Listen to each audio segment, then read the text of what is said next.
Rəhmət dostlarım, bizning Tatar xalqı, bigərək də Məskəvlilər klassik əsərləri bigərək yaradalar. Особенно Сарик Сайдашев, Назим Жиганов, Рустем Яхин, Франц Шуберт, Ван Бетховен, Фредерик Шопен. İyimi, dürüst mü? Rəhmət. Мен бәхетле булыр идем, әгәр гармон моңы булса яшьлектә. Мин бәхетле булыр идем, әгәр азан әйтсә картлар мәчеттә. Hadi dostlarım, bana Zülfiye'ne ettim bugünkü konsertin hocası deyip, ikinci hocası da var çünkü bugün konsertte yüzünün zor repertuarı bile sizin aldığınızda ikinci jürjümüzde çıkış yasa. Hazır Varşava'nız, alkışlara kümeniz Rafik Velidov.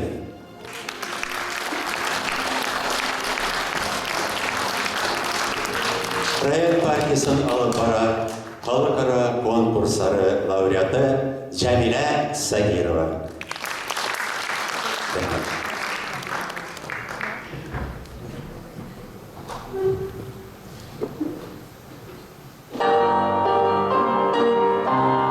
Rüstem Yakin, Nomlu Garmon.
Rüstem Yakin'in Meskev şairi sizge tanış, birinci redde oturgan Meskev şairi Ahmet Sattar süzlerini yazgan bir matur lirik romansı Sırlı Üzler.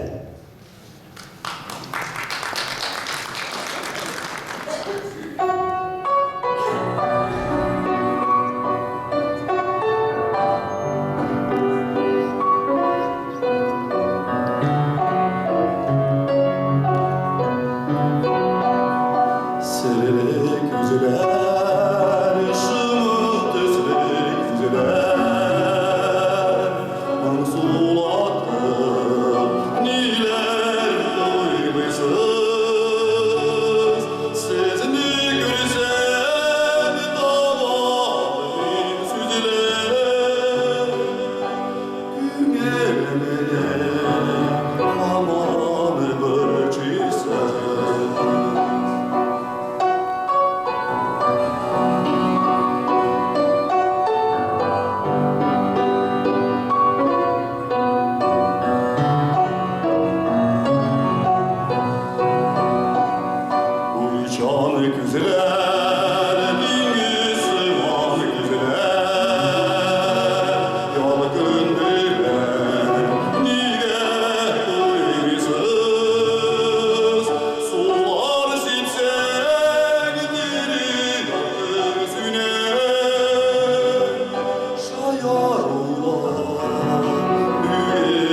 Рафик Маритов, Жәмилә Сагирова. Бақтыран милләттәшләр, яген жырлардан жырларга бик җиңел түгел, чөнки ул классик Европа дәврендә һәм Россиягә таралган классикларны сиңа рәхмәт. Значит, үстең инде зур менә инде Илдар Шигапов күп ел элек шул ике җырны ялгызага шундый күзәрне иткән иде. Шуннан ук синең җиңел кулыңнан алар халыкка таранды. Яки музыка язды, аннан без дуслаштык. Любовь поздняя яздык, аннан Сибирь романслары, шулай итеп, с твоей руки дурчкерны без яздык Яхин белән. Рәхмәт. Кайсы күннәрне алыштырып чыгарсың яна? Кадерле достар, бездә биюләрдә халык биюләре бүген юк, классик бию, босанова бию театры артистлары сезгә хәзер фигурный вальс биячәкләр. Сезнең алдыгызда Анна Бронникова һәм Дмитрий Мурашкин.